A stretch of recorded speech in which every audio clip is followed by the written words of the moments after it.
좀 더 심각한 거는 미국 뉴욕타임즈의 경우인데요. 의미 부여를 더 강하게 해서 눈길을 끕니다.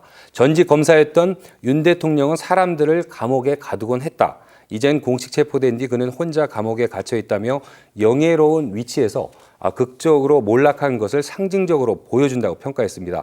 그러면서 윤 대통령은 그의 요구에 맞춘 보좌관이라 요리사의 음식이 아닌 만둣국과 빵 또는 시리얼로 구성된 간단한 구치소 아침 식사를 위해 깨어날 것이라며 구치소 평균 식사 비용은 1.20달러, 약 1,700원이라고까지 약간 좀 기분 나쁠 정도로 그런 세세한 내용을 담았습니다. 네, 정말 우리 국민조차 잘 몰랐던 내용까지 외신에서 다루고 있는데 사실 뭐 각국 정부 같은 경우에는 언론과는 다르게 일단 헌법의 민주주의 절차, 법치주의 절차 그리고 헌법을 준수하는 절차를 존중한다라는 입장입니다만 이렇게 뭐 현직 대통령의 구속뿐만 아니라 지금 법원에 지지자들이 난입해서 난동을 부리는 모습까지 생중계되면서 이 같은 비판에 대해서 정말 할 말이 없을 정도이기도 합니다. 그런데 김 기자, 이같이 극렬한 저항과 폭력 사태를 부른 것은 윤석열 대통령 측의 주장 때문이다. 이런 얘기가 지금 많이 나와요. 헌법에서 정한 절차를 제대로 존중하지 않고 부정하고 있는 그런 모습을 보면서 지지자들이 격앙을 냈다. 이런 얘기가 나오는데 어떻게 생각하십니까? 그러니까 고도의 통치 행위라는 부분에 대해서 뭐 앵커님이나 저나 아니면 지금 뉴스를 보시는 시청자들 분 중에서도 이해하시는 분은 한 분도 안 계실 거라고 생각을 하는데요. 근데 어쨌든 지지 보수층에서는 그 부분을 인정하고 있기 때문에 다시 한번 중요한 부분 위주로 팩트 체크를 해보겠습니다. 네. 결론부터 말하자면 공수처와 검찰, 많은 변호사들 지적을 토대로 한다면 지금까지의 대통령 지적이라든가 윤 대통령이 직접 한 말 그리고 자필 편지가 모두 사실과 다르다는 부분을 먼저 말씀드리고 화면을 보면서 말씀드리겠습니다. 일단 유혈 사태를 막기 위해 응한다는 말부터 사실과 다릅니다. 애초 경호처를 사병처럼 부리면서 충돌을 무릅쓰게 한 것도 대통령입니다. 체포 당시 오히려 경호관들이 길을 터주며 협조했다는 사실을 잊으면 안 됩니다. 체포가 아닌 자발적 의지에 따라 수사에 응하는 것처럼 표현을 했지만 정진석 대통령 비서실장이 오히려 대통령이 체포에 응하기로 결심했다고 말한 건데 이는 반박을 한 셈입니다. 다음은 윤 대통령이 공수처가 경호 보안구역을 소방장비를 동원해서 침입해 들어왔다고도 했지만 체포 과정에서 소방장비는 전혀 없었습니다. 그거는 화면에서 다 보셨을 텐데요. 절단기라든가 사다리 정도인데 사다리도 사다리 차가 아니라 일반 사다리였습니다. 아주 최소한의 경찰 장비만 동원된 거기 때문에 소방장비를 동원됐다는 것도 팩트가 아닙니다. 선관위 부정선거 의혹을 장황하게 제기하며 부정선거 증거가 넘친다고 했지만 국정원조차도 부정선거 근거를 발견하지 못했다고 일축했으니까 이 부분도 사실과 다릅니다. 12.3 계엄 당시 280명 병력만 투입됐다고 밝혔지만 실제로는 정확히 2,446명입니다. 내용대로라면 10배에 가까운 인원인데요. 윤 대통령이 총을 쏴서라도 문을 부수고 들어가 의원들을 끌어내라 한 진술도 분명히 밝혀졌습니다.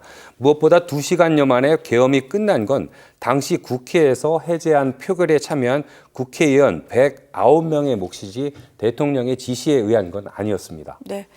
190명 맞습니다. 그런데 이 같은 부분에 이제 근거를 했기 때문에 어제 법원에서도 구속영장을 발부한 게 아니겠습니까? 팩트체크 하나만 더 여쭤보면은 체포영장을 이제 집행할 당시에 변호인단이 주장한 내용 출입허가 공문을 조작했다. 이 공수처에서 이 내용은 어떻게 확인이 되고 있습니까? 그러니까 출입 공문에 분명히 도장이 찍혀 있고 그 도장이 찍힌 과정에 대해서는 지금 공식적으로 그 당사자들, 관계자들을 통해서 모두 확인된 내용입니다.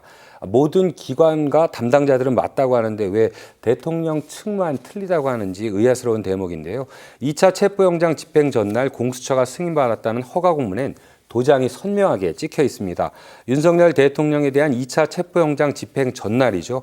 공수처가 55 경비단으로부터 승인받았다는 관저 출입 허가 공문에는 출입을 허가한다는 내용의 분명한 내용과 55 경비단장이죠. 대령 직급인 분의 도장이 찍혀 있습니다. 취재 결과 공문 내용을 충분히 이해했고 법무장교와 상의한 후 도장을 찍었다는 게 확인됐습니다.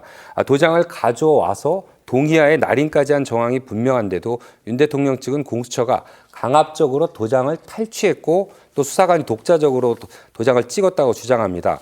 방송을 통해서 국민들이 두 눈으로 확인된 군인들만 아까 말씀드린 대로 280명이 분명히 넘습니다. 네. ENG 카메라는 거짓말을 안 할 텐데 도대체 대통령 측에서는 어떤 기준으로 그런 얘기를 하는지 참 이해가 안 가는 대목입니다. 네.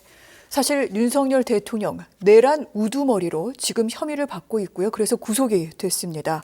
가장 큰 죄, 바로 내란죄라는 것이죠. 그런데 이 부분에 대해서 대통령 측은 계속해서 부인하고 있습니다만 하지만 또 이를 뒤집을 만한 뾰족한 증거를 제시한 적은 없어요. 그러니까 지금까지 가장 중요한 게 포고문이고 당시 포고문에 따라서 조치를 취했다라고 분명을 합니다. 네. 근데 이 부분은 중요하기 때문에 또 조목조목 짚어보겠습니다.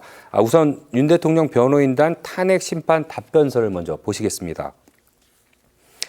어찌 보면 내란 계엄 등을 모면하면서 가장 많은 대화를 했을 김용현 전 국방장관도 이 부분에 대해서는 반박했을 정도인데요. 최측근조차 책임을 돌리는 형국입니다. 김용현 국방장관은 윤석열 대통령과 함께 내란을 공모한 혐의를 받고 있습니다. 지금 윤 대통령은 특히 위헌성이 명백한 계엄 포고령 1호를 콕 집어서 김 전 장관에게 책임을 돌리고 있는 상황입니다. 김 전 장관이 과거의 계엄 포고문을 잘못 베꼈기 때문에 빚어진 일이라며 오히려 주장을 약간 떠넘기고 있는 모습인데요. 김용원 전 장관 측에서도 이걸 부주의라는 부분에 대해서는 오히려 반박을 하고 있는 모양새입니다. 네. 이와 같은 내용은 지금 이제 형사수사 차원, 형사재판뿐만 아니라 헌법재판소의 탄핵 심판에서도 상당히 주요한 자료로 다뤄질 것이라는 생각이 듭니다.